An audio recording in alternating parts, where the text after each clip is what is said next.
and I consider myself a light worker. Why? Because I bring light to the world and try to make this world a better place. There's lots of stuff going on in the world right now, as we all know, and it's so easy to get caught up in all that. I don't really watch the news or anything like that or follow that, but I hear people talk about this and talk about that that's going on in the world, and I'm like, man, like if anytime there's any time and you're watching this, please, please, please keep adding more light to the world.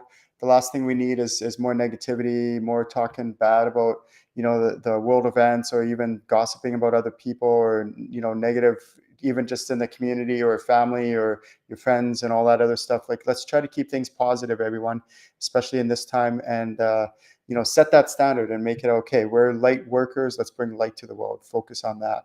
So this is the Ask Ken show. My name is Ken Lewicki of channelinginc.com. You can see my website is right there. If you would like to learn how to channel, you'd like to know how to do this yourself, my mission statement is to empower people to be able to channel and do this on their own. Like, so within a few short months, you can learn how to channel at really high levels, channel your soul, channel your higher self, channel all sorts of different other aspects of you that, and also like souls and ascended masters, your ancestors, your loved ones. I could just go on and on. All sorts of cool stuff. I teach people how to channel. Why? Because in my opinion, learning how to channel is the foundation to all spirituality. So when you learn how to channel really well, really competently, confidently, and you can do it at very high levels, man, you can do anything with channeling. And I know it's greatly improved my life. You should see how many like amazing synchronicities and serendipities happen on a regular basis, and how many doors and opportunities open up in my life. So if you have any questions or comments, you can go ahead and just write your questions and comments below, and I will live channel the answers, which is really cool. Why do I do this? Because I want to show people that they can, two reasons. One is to answer their spiritual questions, of course, but the other ones is I want to show people that they can do this like on a regular, everyday basis. Like channeling, if you want to get all like, ooh, all weird about it and all that, that's cool. That's great. Nothing wrong with that. All the power to you.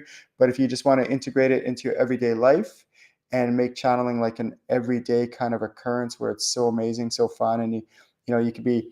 When I was working for the government, I would be in board meetings and I'd be channeling during the board meetings, and they'd be like, "Oh, hey Ken, how'd you know that answer? Like, where'd that come from?" I'm like, "I don't know, it just kind of came to me," and and of course it's coming from my spirit guides, but because they're not into this stuff, into spirituality, that's okay. I wouldn't necessarily share all this stuff. Certain people I would, but most people not in the corporate industry that I was working in. So then, I'd be getting all these great ideas during the board meeting and sharing this. My spirit guide would be like, "Oh, Ken, share this," and like, "Oh, okay." So I'd share, and they're like, "Wow, that's pretty cool." And then another spirit guide might be like, "Ken, share this," and I'd share that, and they'd be like, "Wow, that's a very good idea, Ken. Like, where did that come from?" So, you can use it in your everyday life, shopping, going grocery shopping. Maybe where to travel, hobbies, finances, relationships, soul's purpose. Why am I here? Hobbies, health, fitness. I could just go on and on and on. And channeling is so versatile. You can use it with pretty much anything and everything you can imagine.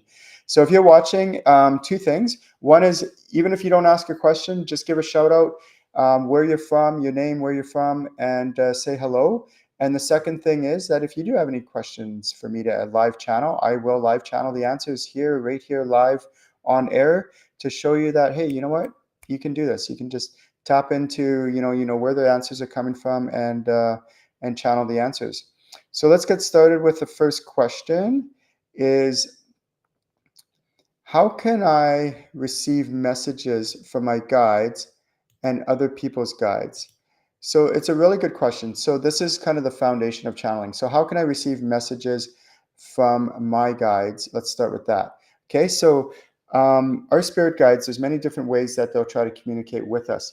And at the beginning, most people, when they start channeling, which is where I started, is I would just kind of get a random message, and I wouldn't know where or how I got it. I would just be like, okay, it's just a random message.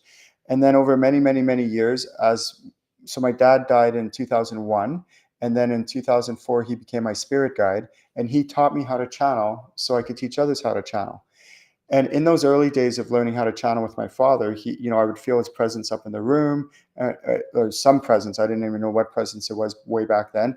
And then many months went by, and then I would notice sometimes that presence would move and be over here, and I'm like, oh, okay. But I knew it was the same presence because it felt the same, very similar characteristics, and the very similar soul. So I was like, yeah, that's definitely the same soul. But then over many more months later, I realized that, oh, that's my deceased father. And then my deceased father, eventually over many, many months, and now it's been years, I would be able to, have like little sentences here back and forth with my father. And then after many, many years later, I would eventually be able to have full blown conversations with my father.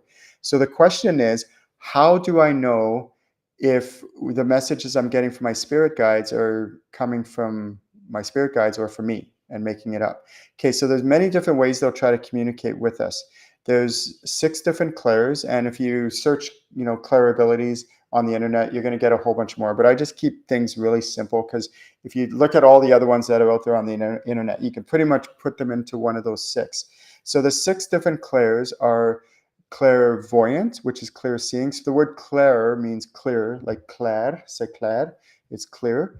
So clear seeing, clairvoyant. Clairaudient, audient, clairsentient, sensing, and clairsentient has 2 components to it. Physical sensations like goosebumps or pressure or heat or cold or kind of tingles, electricity kind of feelings. That's all part of the clairsentient category. And the other part of the clairsentient category is when you receive emotions from your spirit guides. Another clair is called clairalience or aliens, like air, like breathing. And another clair is called clairgustance. Gustance. You want to know a really cool way to remember these, by the way, these clairs? And the other 6 clairs, sorry, is claircognizant, clear knowing. Cognizant means knowing, like this person is knowing of the clairs. They're cognizant of their clairs. Okay, so that's a good way. So a really simple way, if you're watching this, I like to give my tips and tricks on these Ask Ken shows. A really cool way is to think of what are the 5 senses of humans? What are the 5 senses humans have? Sight, sound, smell, taste, and touch or sensing, feeling. Okay? Clairvoyant, clairaudient, clairalience, clairgustance, clairsentient. And then there's only one that we're missing, which is claircognizant. So that's the 6. So that's a real simple way to remember the clairs. And these are the ways that our spirit guides will try to communicate with us.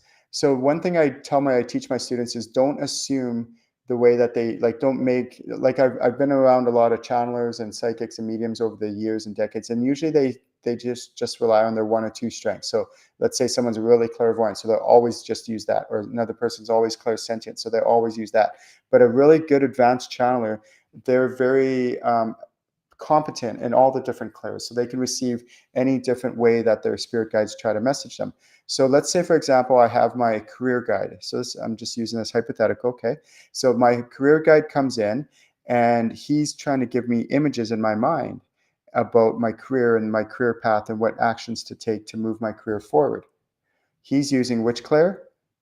Clairvoyant, clear seeing, images in my mind, my mind's eye. Okay. And then another spirit guide comes in, and this one is trying to help me with my relationships. So instead of, and I'm just, again, this is hypothetical, not all the time, but this is an example, is this spirit guide might try to communicate with me through clairsentient to help me be more compassionate about a relationship that I'm struggling with, more heart open, maybe trying to see their point of view, the other person's point of view, and things like that. So they're communicating with me. I feel their feelings. Oh, I'm getting goosebumps right now talking about it. Ooh, look at that, goosebumps. So that's clairsentient, by the way. So that guide might come in and communicate with me this way. So what I don't want to do, this is what not to do, is I don't want to get stuck on just 1 or 2 of my strongest ways of communicating with my guides and forcing this guide into a box and say, no, you only need to communicate with me through clairaudient. You need to talk to me. But this guy's like, but I want to show you images, clairvoyant. And if you try to force them to do that, you may not receive the full message from your guide. And then the same thing with this other guide. So if you say to this guide, oh, I want you to just communicate with me through clairvoyant and show me images because that's my strong one, This guide might be like, no, no, no, I'm trying to communicate to you with clairsentient to help you feel more heart open, to help you feel more compassionate. And if you try to force them into that box, you may not get the full message that they're trying to relay to you. Okay. So the question though comes back, it keeps coming back to what? It keeps coming back to, how do I know the difference between what's coming from my spirit guides and what's coming from me? So I'm going to teach you a little secret here. By the way, if you're watching this, I always recommend get a little notepad and write these things down, because these are really good tips. So then this is the way. Have you ever thought about what you think about? Have you ever thought about what you say before you say it? Do you actually think in your mind, okay, before I say something out loud, what am I going to say? Like, do you think about it first? A lot of people don't. You'd be surprised. But let's go back to the first one. Do you ever think about what you think about? So what I want you to do, even right now, because I believe in doing things right now in the moment, not waiting or putting it off till later. I'll do that later. Let's do it right now. So if you're watching this, we're going to do this live right here, right now. Okay, so what I want you to do is I want you to say something in your mind. So don't say it out loud, but just say it in your mind about something, maybe a situation going on in your life, a struggle, maybe something that you're kind of contemplating, and just listen to the tone of that voice in your mind. Listen to that tone of that voice.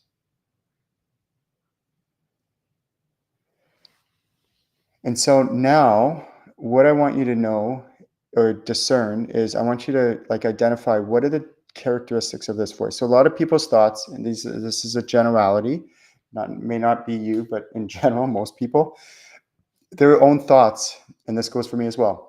They're sporadic, they're erratic, they're fast, they're like, "Wah!" They're going a million miles a minute. Usually there's a lot of emotion around it, like, "Wah!" Especially depending on the thing I'm thinking of in my mind, and I'm talking to myself about this. And have you ever been like, okay, you're talking and you're talking in your mind? Sometimes I'll just stop myself and I'll be like, Ken, and I'll literally say it out loud. I'm like, Ken, who are you talking to?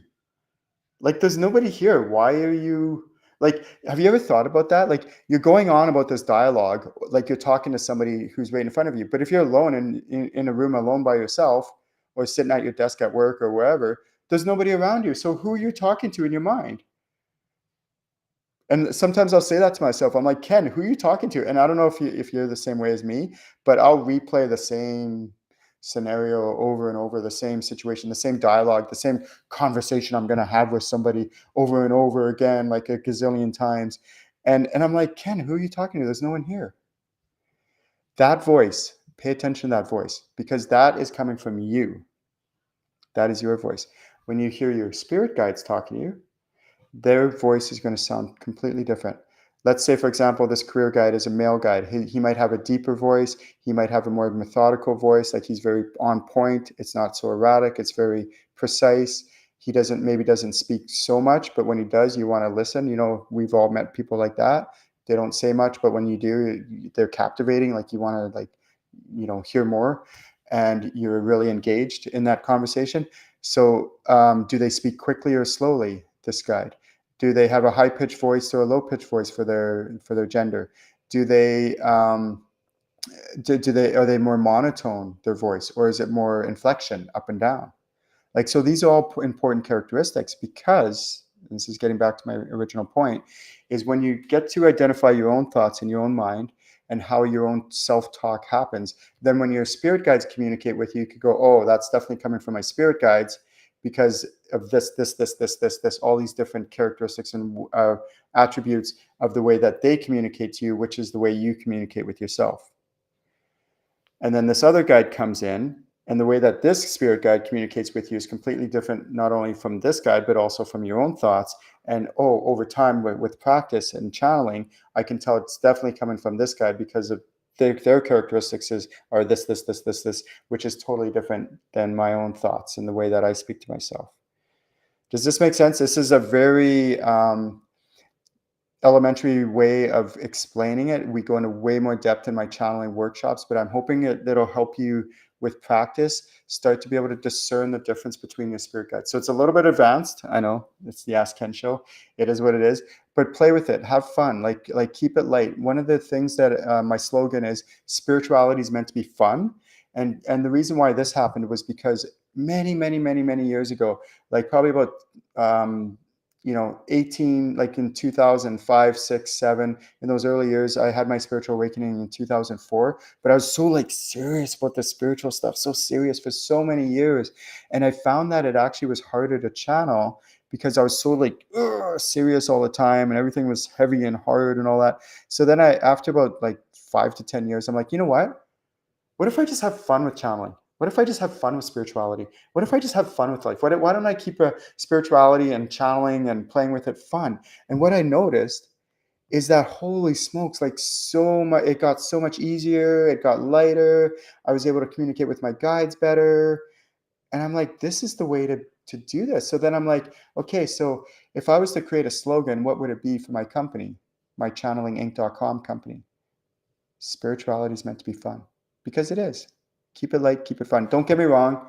There's a time and place when you have to, go dark and deep into the heavy stuff once in a while, just briefly, to shed that stuff, to clear that stuff so that you can be lighter and healthier and you can keep operating in the light and be even more in the light and all that other kind of cool stuff. If you have any questions, two things. One is, if you're watching, please say hi, message me. I'll give you a shout out, where you're from, and so your name and where you're from. And then also, if you have any questions that you would like me to answer about spirituality, what are your spirit guides, the astral realm, anything to do with spirituality or channeling, things like that, please feel free to ask, and I will answer those questions live. So we have Danielle from Alberta. Hey, Danielle, thank you for saying hi. Appreciate it. And I am broadcasting on a whole bunch of different streams right now, all across different boards. So if you're watching, just say hi. Let's see. Let's move on to another question here. This is a good one. Can spirit guides change the way they present themselves? Okay, so can spirit guides change the way that they present themselves? And why would they? Okay, so this is a really powerful concept. Our spirit guides, they're people like you and I, just in non-physical form. Now, let's say in general, my experience has been that most people that I work with have somewhere between 3 to 5 spirit guides during any one season of their life. Some have 2, some have 6, but in general, it's that 3 to 5 range. Okay, so if you have, let's say in this example, someone has 4 spirit guides, each spirit guide will present themselves in a different way. Now, the real question is, why does a spirit guide present themselves in a certain way? Why don't they choose one persona over another? And it's a very specific reason. Here's why. So most of the time my experience has been that our spirit guides are people we've known from past lives, not from this life. Sometimes they can be people from this life. So let's say, like my dad, for example, he was somebody who's my spirit guide in this lifetime. But right now I have 3 spirit guides, and none of them are people that I've known from this lifetime. And that's very common. Okay, so let's say these 3 spirit guides. Well, why would one choose themselves as a younger female in her late 20s and another one choose a different persona? Here's why. Okay, so they know on a soul level. So our soul resides like right here, right in the center of our sternum area, just below our heart chakra and just above our solar plexus chakra.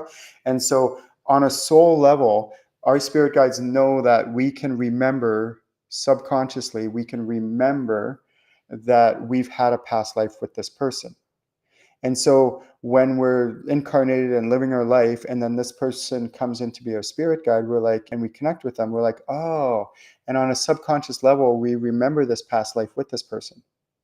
So that's why they'll choose one of the past lives that we've had with them. But the question is, 2 questions. One is, who here has had past lives? Everyone put up your hand. We all have, right? We've all had past lives. Now, have your spirit guides have had many past lives? The answer is yes. Have they had many past lives with you? The answer most likely is yes. So if they've had many past lives with you, the question is, why are they choosing this particular past life, the way that they were living, the way that they presented themselves in that past lifetime, in that physical body, that physical container? Why are they choosing that one over other ones? And the reason is this: because two reasons. One is you most likely that past life that you had with that spirit guide was a very significant and profound past life. Because we've had times when, have you ever met somebody in this lifetime where, you just kind of meet them in passing, or maybe you meet them at a coffee shop in a lineup, and you just kind of have a brief encounter, but you never see that person again. So that wasn't necessarily like a really profound or significant relationship. You just happen to see them in passing. But other times, maybe you've had, like friends or family or people that are really close. And when I say the word intimate, I don't necessarily mean sexual, but like intimate relationship, profound connection with that person in this lifetime. Well, if that's true for this lifetime, is that also true for past lifetimes? The answer is most likely yes.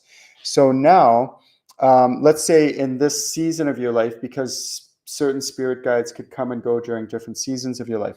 So, and again, this is all hypothetical. Let's say, for example, in this season of my life, I'm trying to work on my career and really advance my career. So I might have a spirit guide that comes in to help me with my career. Okay. And so I'm going through this situation. I'm trying to figure out how to advance my career. So this guide is going to choose, that comes in for this season of my life, is going to choose a persona, a time, a past life that where they helped mentor me in this kind of stuff: finances, business, purpose, career, stuff like that. So they come in, they help me with this area of my life, and now I can tune into that. So this guide might be like, for example, my guide, who's a male guide, and he helps me with my career. He's very like methodical. He's straight up. He tells me like it is, and that's what I need for me and my personality. So he chose this persona to help me most with my personality. Does that make sense? Okay, and then but the question is, like, him and I'm just going to check right now. We've had 14 past lives together, 14 more prominent ones, and then a few others in passing, but about 14 past lives together. We've been in past lives, and again, this is all live channeling. We've been husband, wife once, twice, no, twice. We've been brothers many, many times. He's like, yeah, many. Sisters, yeah. Brother, sister, yeah. Aunts, uncles, yeah, stuff like that. So it could just go on and on and on. In this, the way that he's presenting himself now, the past life that he chose us to, he was more like my father. He was my father in that past lifetime, and I was a son. And he helped mentor me, and more than just like raise me as a child. He actually, we had a business together that he helped mentor me in, and things like that. So this is my guide. Does that make sense?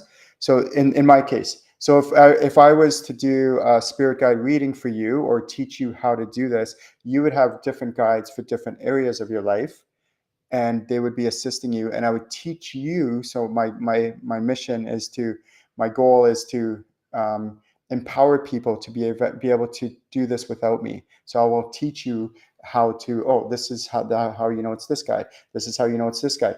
This guide helps you with this. This guide helps you with that. This is how you discern the difference between the different guides. And then you, when I'm not around, you can channel your guides on your own in your everyday life and be like, oh, this relationship situation came in. So your female relationship guide, it could be a male as well, but this relationship guide came in to help me navigate this. And you can do all this without me, is my goal. That's what I do with all my students. And I've been doing it for nearly 20 years now, which is awesome, since 2004. And so I'm really like encouraging my students to do this on their own, and then come to me for mentorship once in a while for an odd one-on-one session, or attend my channeling workshops to really take their channeling abilities to whole new heights. And the big thing is that it's useful for all the areas of your life, and it's very practical. And that's why I love this, because when I first switched from the IT industry to spirituality, I was like, well, how can I make this, like, I love woo-woo stuff. Don't get me wrong. If you're like a woo-woo kind of person, please keep doing it. I love it. I think it's amazing and awesome and fun, and I embrace it. And also at the same time, I'm like, but how can I make this super cool spiritual stuff practical?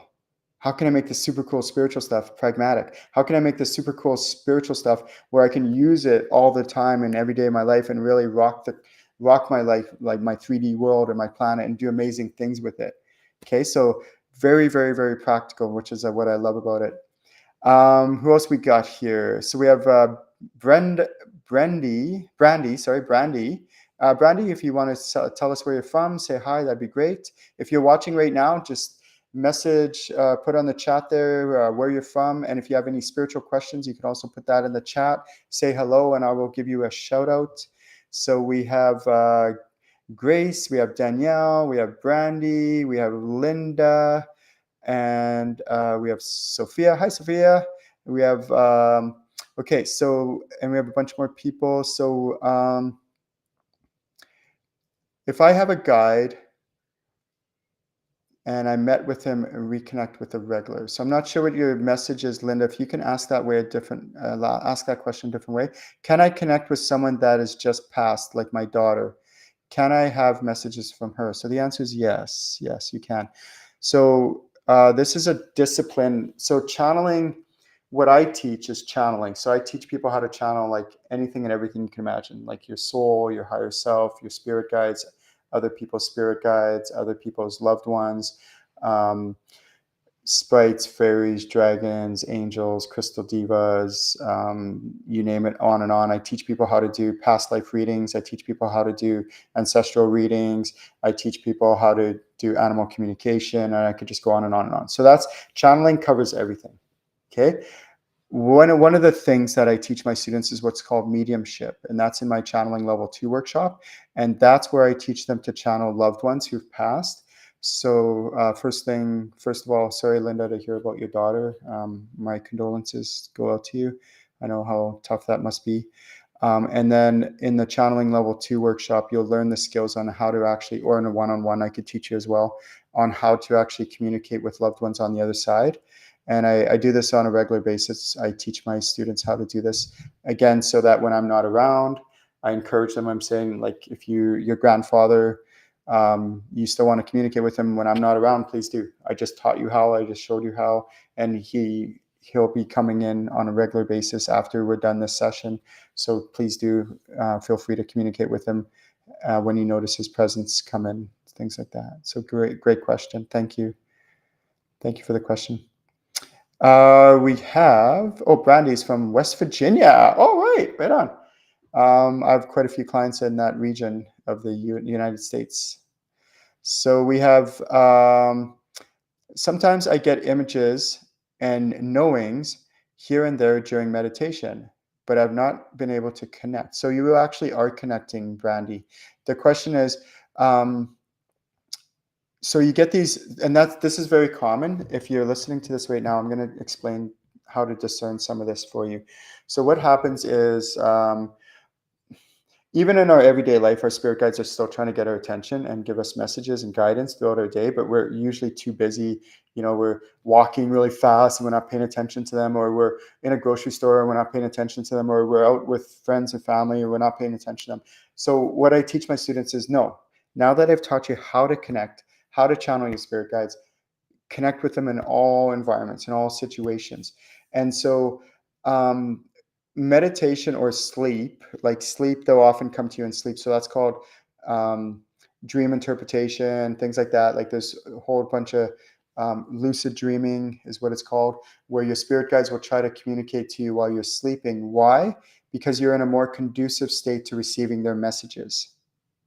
So if you ever get a little tip on sleeping or like dreaming, is what I recommend you do is you put a little like pen and paper by your nightstand, and you just mark down when you have a dream, a really profound dream, you mark down like the emotions, what you felt and all that. And then what happens though is, over time, by writing it down, your dreams over many months, you'll be able to actually control your dreams and manipulate your dreams. And oftentimes you'll notice, like if you're having a dream, there'll be somebody in your dream that you really connect with, but you don't know quite who it is. But you go, and when you get really good at doing this, called lucid dreaming, you can actually have full-blown conversations with this other person in your dream, and you can ask them questions and be very intentional about the questions you're asking and receive the answers. And then as soon as you wake up, write them down, because I don't know about you, but I usually forget if I don't write my dreams down right away.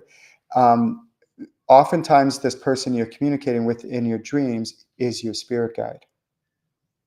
So very similar concept happens is when we're meditating, whether it's in a group meditation, because I go to quite a few group meditations here where I'm at. And I also do meditating on my own. And oftentimes I'll get like images, and I will get like, as Brandy calls it, knowings. And so, like I mentioned earlier in the clairs, so the knowing one is the clair cognizant. Um, However, oftentimes beginner channelers, they get mixed up. Like they get a message from one of their spirit guides, but they'll and I ask them, I'm just like, so how did you get that message? Like, which one of the clairs was it? Clairvoyant, clairaudient, clairalliance, clairgustance, clairsentient, or something else? And they're like, oh, it's they don't really know, so they just say, oh, it's claircognizant, which is the clear knowing. And because so what the mistake that some channelers try to do, or they don't do it purposely, is they just don't know the other, which clair it actually came through, so they just kind of clump it into the claircognizant category. Oh, I don't know how I got it, so it must be claircognizant. Oh, I don't know how I got it, so it must be claircognizant. And sometimes it is, really, sometimes legitimately it is from the clear knowing, the claircognizant category. As you get better, and also with a mentor, so I'll be like, okay, it didn't come from claircognizant, so try again. Which clair are they actually trying to communicate to you through? And I'm like, I get them to slow it down, and then they feel the message again, and they're like, oh, it's clairsentient. I'm feeling the emotion of my spirit guide come in. Okay, I'm like, there you go, boom. And I already know the answers. I already know how their guides are, because I'm channeling them along with my client, whether it's in a workshop or in a one-on-one session. So I already know which clair or clairs they're trying to communicate to that person.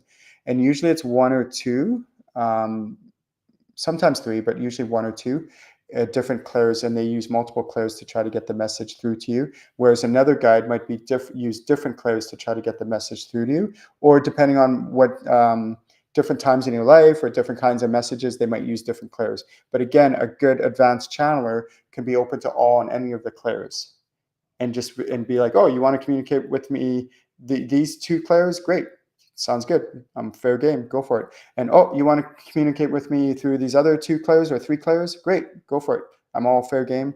I'm open to it. And I've practiced enough in all the different clairs that I'm competent enough to receive messages using clairalliance, which is clear smelling. I get a smell in my nose, and then I interpret that smell into a message. Or clairgustance, clear tasting. I interpret that taste. What taste is my spirit guide giving me? And how can I interpret that into a message? Okay. So if you're watching this right now and you just logged in, please say hello and where you're from, so I can give you a shout out.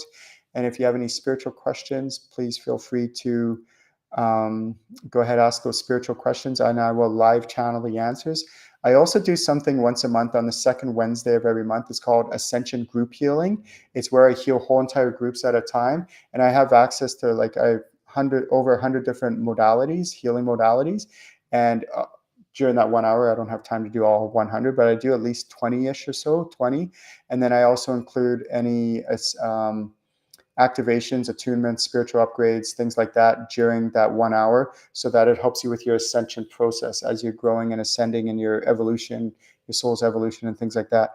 So the cool thing about the Ascension Group Healings, you can find it on my website, channelinginc.com, is that you'll see me in action. You'll see me like, just like, okay, now we need to do this healing, and we need to do your etheric self, and we need to do this upgrade, and we need to do this.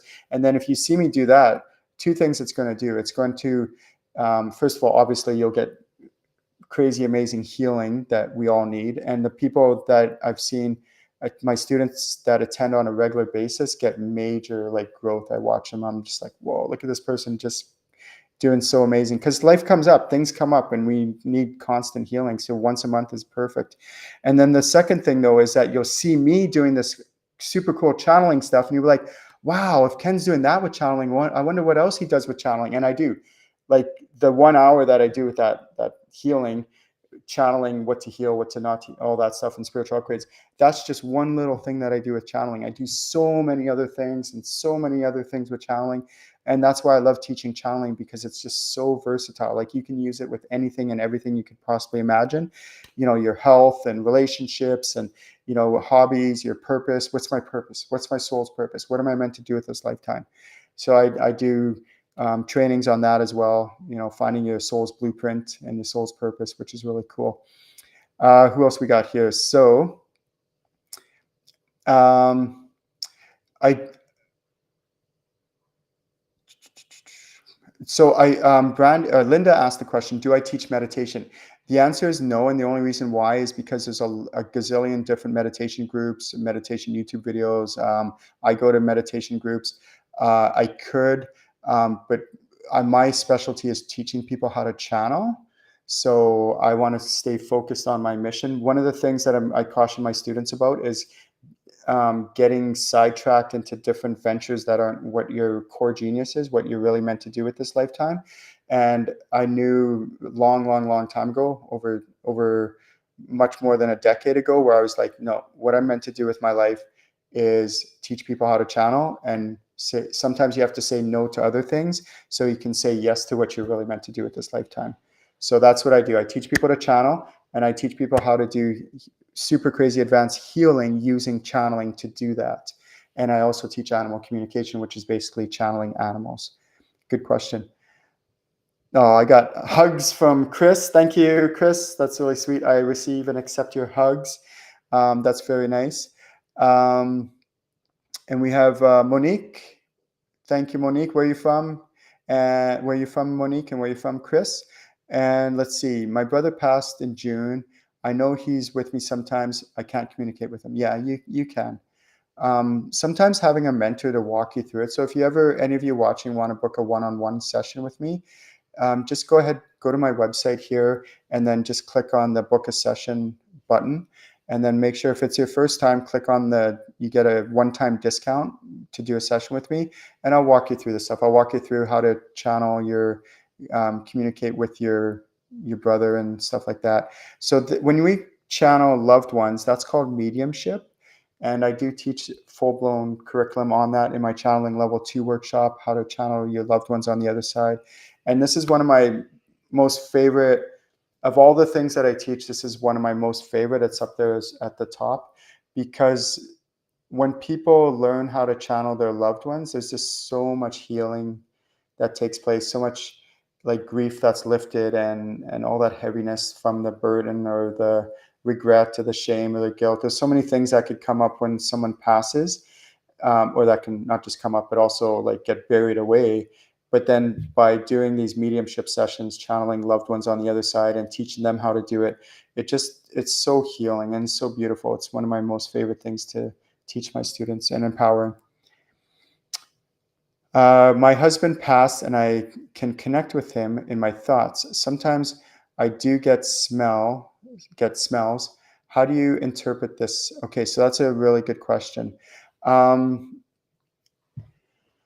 So when we get a smell, our spirit guides or our loved ones, they do it for a reason. It's not an accidental. So when I say smell, it's not necessarily like a physical smell, but it's a smell you usually get in your mind most often. Okay, so if you right now, if you're watching this, I'm going to get you to do this. Okay, so imagine smelling like a rose.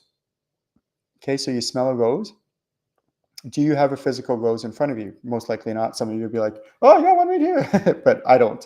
But in your mind, you can smell what a rose smells like, or a flower. You can smell that in your mind. So if your spirit guide or loved one gives you a smell in your nose, the question to ask is, what's the reason my spirit guide is giving me the smell? What's the message behind the smell? They're not doing it by accident. They're doing it for a reason. Why is my loved one giving me this smell? What are they trying to remind me of? Is there a memory? Is there some significance to this smell? Okay. If we get back to spirit guides, the question is, let's say another time, another day, your same spirit guide or another spirit guide comes in, they give you a different smell. Perhaps potentially you actually smell physical smell. I've had that happen, but most likely it'll be a smell in your mind. Why? Now, the question again, if you're taking notes, and please do if you want to, the question to ask is, what's the reason my spirit guide is giving me the smell? What is the message behind the smell? Again, they're not doing it by accident. They're not doing it randomly. There's a purpose and a reason behind that smell. What is the message behind that smell? Okay, and you could do the same thing with taste. Why am I getting this taste? What's the message behind this taste? And again, you might get a taste in your mouth, like a physical taste. Most likely, though, you'll get a taste in your mind. So if I say watermelon, and you imagine what the taste of watermelon tastes like. You don't have watermelon in your mouth right now, but in your mind you can know what that taste tastes like. Similar kind of concept. If your spirit guide gives you the taste of watermelon, oh yeah, I do taste that watermelon. Okay, so again, what's the meaning behind watermelon? Is my spirit guide trying to tell me to take care of my health, get more electrolytes, eat healthier? Or are they trying to say, you know, take a vacation and go to the beach? Winter's coming. I don't know. I'm just making it up, but you know what I mean. So Monique is from Edmonton. All right. Woo woo. I used to live there for 13 years. Great city, awesome city. I love it. If you're watching this right now, please feel free to type in the chat where you're from, and I will give you a shout out. And if you have any spiritual questions, please feel free to ask, and I will live channel the answers. This is the Ask Ken Show. I love it. Thank you all for tuning in, by the way. I have lots of really cool spiritual events on my channelinginc.com website. Let's go to the next question. Why are some souls in the astral realm a little mischievous? So I want to be very clear about this. If a soul comes to you and they're like acting up and being like jerks or whatever, they're not in the astral realm. So there's three different astral realm or three different realms. There's the animal spirit realm.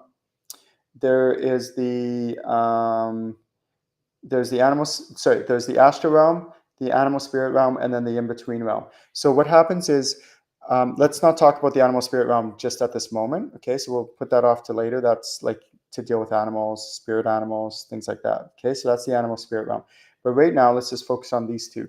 So most of the time when someone dies, they'll cross over completely fully to the astral realm.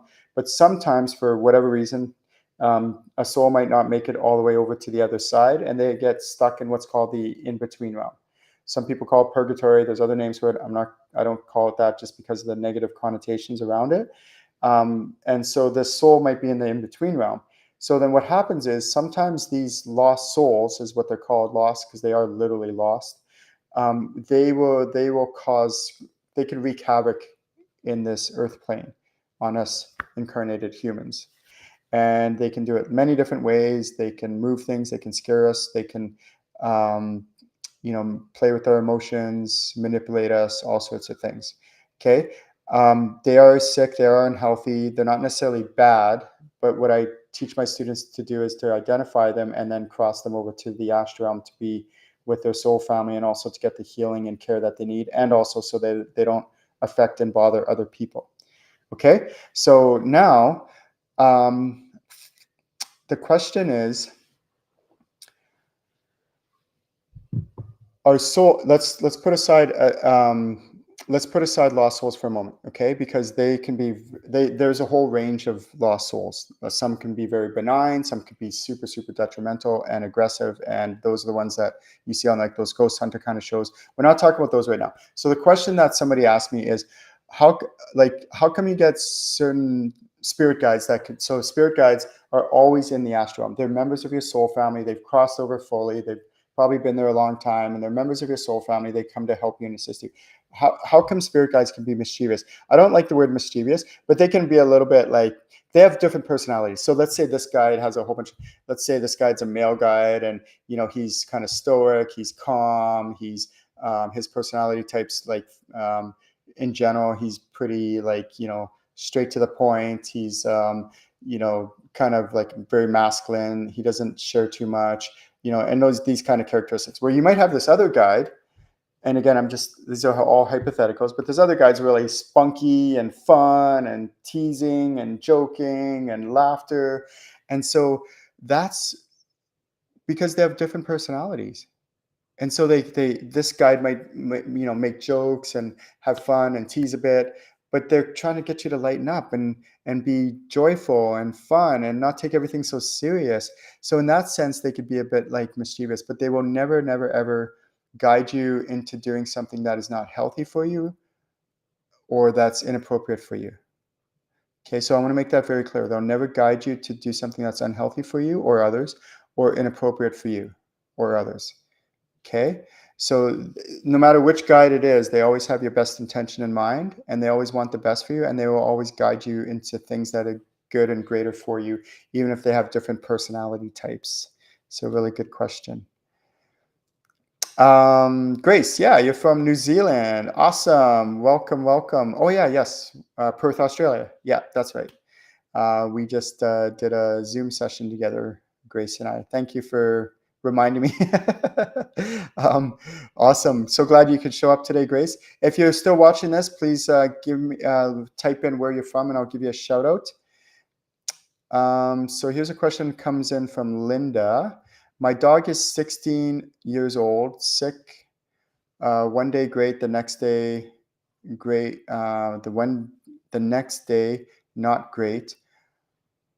What do you know when it's time to send him off? Yeah, that's definitely a one-on-one situation question that I can answer one-on-one.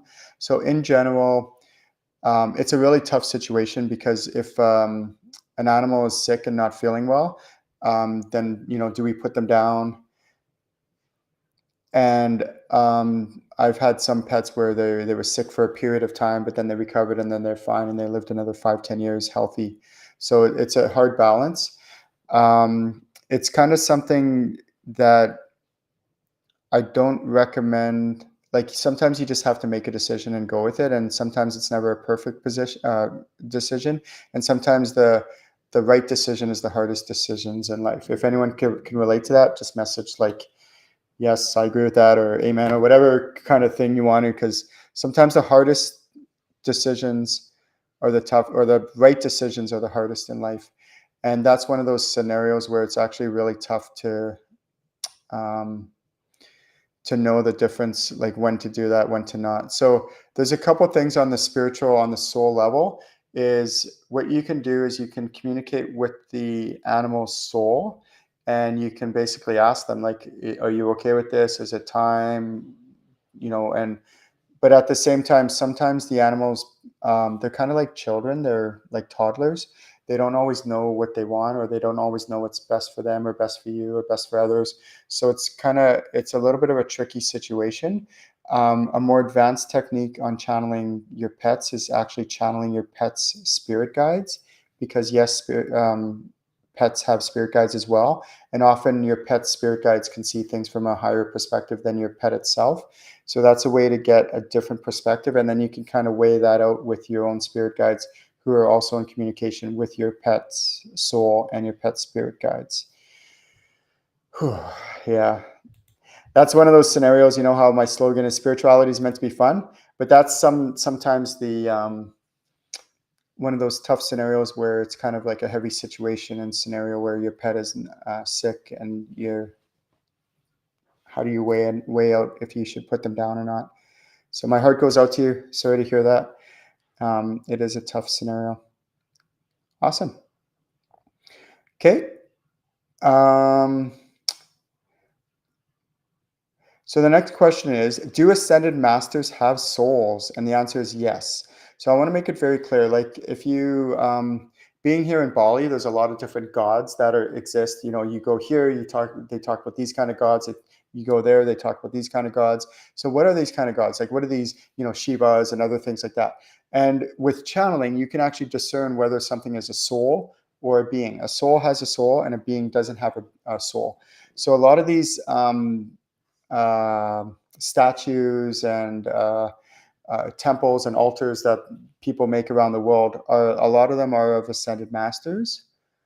And yes, ascended masters have souls. So like the Jesuses, the Buddhists, the Thoth, Mother Mary, she became an ascended master after she died, things like that. So like there's a whole bunch of them, whole bunch of different kinds of ascended masters who've existed and incarnated on planet Earth over the history of mankind. So, and then there's some that are actually like beings, like angels, or there's different kinds of beings out there, gargoyles and other things like that.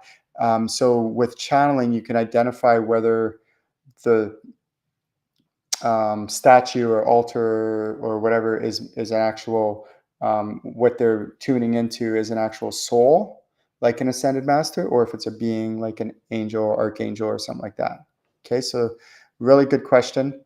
Um, This is level 3 stuff. This is my expert level where I teach people how to channel um, all these different kinds of beings, all these different kinds of angels. We discern the difference between a soul and a being, and how they help and assist mankind, and how you can tune into them, and when it's appropriate to tune into them, um, beings, angels, things like that, and when it's appropriate to tune into souls like ascended masters, your loved ones, spirit guides, things like that. So that's all covered in the training that I do.